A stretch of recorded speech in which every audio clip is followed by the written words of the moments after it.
Assalamualaikum warahmatullahi wabarakatuh. Salam sejahtera bagi kita semua, para pemirsa.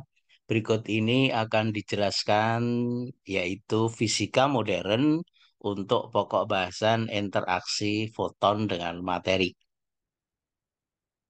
Bagian-bagian yang akan dijelaskan pada pokok bahasan ini antara lain yang pertama adalah sifat-sifat dualisme cahaya.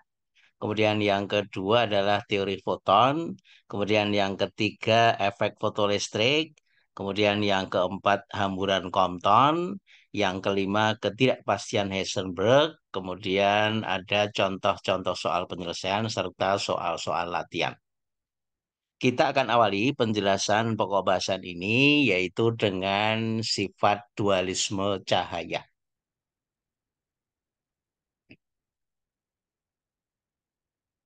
Cahaya memiliki sifat dualisme, yaitu bisa bersifat sebagai gelombang dan bisa bersifat sebagai partikel.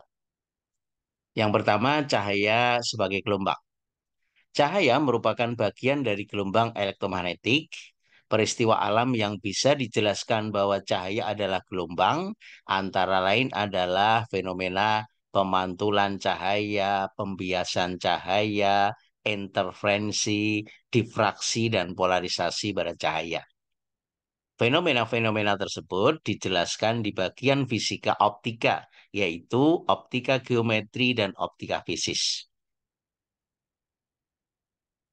Nah, kemudian gambaran dari cahaya bersifat sebagai gelombang, yaitu bagian dari gelombang elektromagnetik seperti digambarkan pada bagian bawah, yaitu ada gelombang listrik yang warnanya merah, kemudian ada gelombang magnet yang warnanya biru. Nah, antara gelombang listrik dengan gelombang magnet saling tegak lurus. Kemudian arah rambatannya adalah arah rotasi dari arah medan listrik ke arah medan magnet. Jadi kalau dari atas ke arah mendatar, itu arah kanan adalah arah rambatannya. Nah, itu adalah gambaran cahaya sebagai gelombang. Nah, yang kedua bahwa cahaya sebagai partikel. Nah, partikel yang membawa cahaya itu dinamakan foton. Peristiwa alam yang hanya bisa dijelaskan bahwa cahaya adalah partikel, antara lain adalah efek fotolistrik, kemudian hamburan Compton, dan lain-lain. Nah, sedangkan penjelasan fenomena-fenomena di atas itu akan dibahas di bagian yang namanya fisika modern. Nah, sebagai contoh di sini para pemirsa, gambaran dari fenomena efek fotolistrik, yaitu ada logam, kemudian permukaan logam ini ada elektron-elektron yang mudah terlepas atau elektron valensi, kemudian disorot atau disinar atau ditembakkan dengan cahaya yang kita anggap sebagai partikel yang namanya foton. Nah, kemudian ada di antara partikel ini yang mengenai kemudian terlepas keluar, ini dinamakan fotoelektron. Nah, fenomena ini itu dinamakan fenomena efek fotolistrik yang akan dijelaskan lebih lanjut pada video selanjutnya. Berikut adalah spektrum gelombang elektromagnetik dari cahaya matahari. Itu bentangan frekuensinya sangat lebar, para pemirsa, yaitu dari cahaya yang tidak tampak untuk panjang gelombang pendek, kemudian ada cahaya tampak, kemudian ada panjang gelombang cahaya yang tidak tampak lagi untuk panjang gelombang panjang. Mulai dari panjang gelombang terpendek, yang artinya energinya terbesar, itu adalah dari sinar kosmis, kemudian ada sinar gamma, ada sinar X, sinar ultraviolet, kemudian ini cahaya tampak yang dibalik mulai dari ungu sampai warna merah, yang kita kenal dengan singkatan Magikuhibiniu. Tapi ini dari ungunya. Kemudian di sebelah kanan ada cahaya inframerah, kemudian ada gelombang mikro, ada gelombang panjang, dan gelombang radio. Kemudian di antara gelombang inframerah ini ada daerah yang namanya sinar biogenetik atau eh, cahaya, bagian cahaya gelombang elektromagnetik yang bisa dipakai untuk kesehatan manusia. Karena frekuensi dari gelombang ini sama dengan frekuensi sel tubuh manusia. Demikian para pemirsa. Nah, kita akan lanjut dengan bagian yang kedua, yaitu tentang teori foton. Foton adalah partikel elementer dalam fenomena elektromagnetik. Foton ini dianggap sebagai pembawa radiasi elektromagnetik seperti gelombang TV, radio, sinar X, cahaya, dan semua gelombang elektromagnetik yang lain. Foton berbeda dengan partikel elementer lain seperti elektron dan quark karena ia tidak bermassa dan dalam ruang vakum ia selalu bergerak dengan kecepatan cahaya yaitu sebesar 3 × 10⁸ meter per detik. Foton memiliki sifat baik sifat gelombang maupun sifat partikel yang dikenal dengan sifat dualisme gelombang partikel yang telah dijelaskan sebelumnya. Albert Einstein menemukan bahwa setiap foton itu mempunyai energi yang sangat besar bergantung pada frekuensinya. Menurut Einstein, energi foton mempunyai persamaan E sama dengan H kali F atau Hc per lambda. Hf adalah sifat partikel, sedangkan Hc per lambda adalah sifat gelombangnya. Di mana F adalah frekuensi dari foton, satuannya dalam hertz, kemudian H selanjutnya dinamakan konstanta Planck, yang nilainya 6,625 kali 10 pangkat minus 34 Joule second. Sedangkan lambda adalah panjang gelombang foton dalam satuan meter. Nah, inilah sifat dari foton yang merupakan partikel pembawa gelombang elektromagnetik atau partikel pembawa cahaya. Untuk melengkapi bahasan ini, para pemirsa, berikut ini akan diberikan contoh yang terkait dengan masalah foton.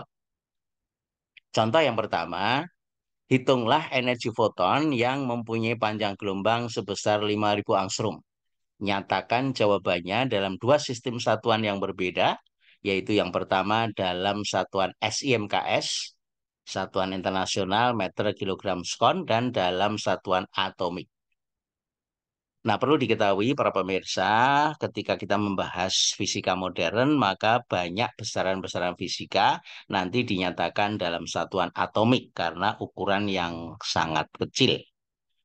Diketahui dalam soal ini panjang gelombang sebesar 5.000 angstrom dijadikan meter menjadi 5 kali 10⁻⁷ meter. C kecepatan cahaya 3 kali 10⁸ meter per second. Kemudian H adalah konstanta Planck, nilainya nanti diketahui yaitu 6,625 kali 10⁻34 Joule second. Nah, penyelesaian dari soal ini, para pemirsa, konversi 1 elektron volt itu sama dengan 1,6 kali 10 pangkat min 19 Joule. Sedangkan 1 meter 10 pangkat min 10 meter. Kalau soal ini kita selesaikan dengan satuan SIMKS, maka persamaan yang kita gunakan E sama dengan HF atau Hc per lambda. Kita masukkan nilai-nilainya hanya adalah 6,625 kali 10⁻34 Joule second.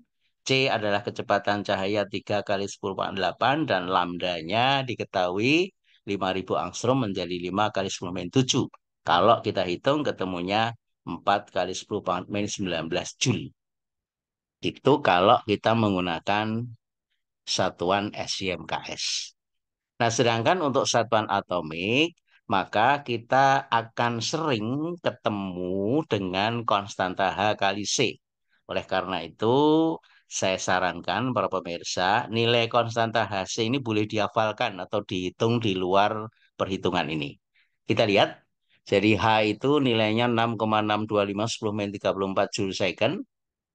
Ya, kemudian C-nya adalah 3 kali 10⁻8 meter per second. Joule per second kita ubah menjadi elektron volt.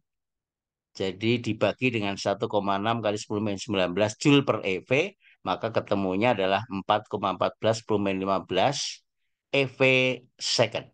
Sedangkan C 3 kali 10 / 8 meter per second dijadikan angstrom, dikalikan 10 pangkat 10 angstrom per meter, ketemu 3 kali 10 pangkat 18 angstrom per second.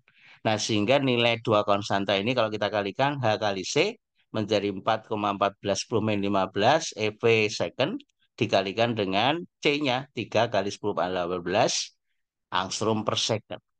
Nah, ini kalau kita hitung para pemirsa akan diperoleh nilai Hc itu sama dengan 12,4 kali 10 pangkat 3 eV angstrom atau 12,4 kilo elektron volt angstrom. Nah, ini bisa langsung digunakan baik untuk menyelesaikan soal ini maupun soal-soal selanjutnya nanti para pemirsa. Nah, jadi kalau kita hitung E sama dengan HC per lambda, kita lah masukkan HC secara langsung 12,4 kali 10 pangkat 3 eV angstrom dibagi dengan lambda 5.000 angstrom, ketemunya 2,48 dalam satuan elektron volt. Nah, itu kalau kita menggunakan satuan atomik.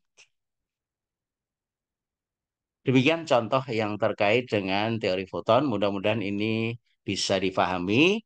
Nilai ini atau konstanta ini nanti akan dipakai di dalam bahasan video selanjutnya, yaitu pada fenomena efek fotolistrik serta hamburan Compton. Demikian bahasan bagian ini. Kita lanjut ke video selanjutnya. Terima kasih atas perhatiannya. Assalamualaikum warahmatullahi wabarakatuh.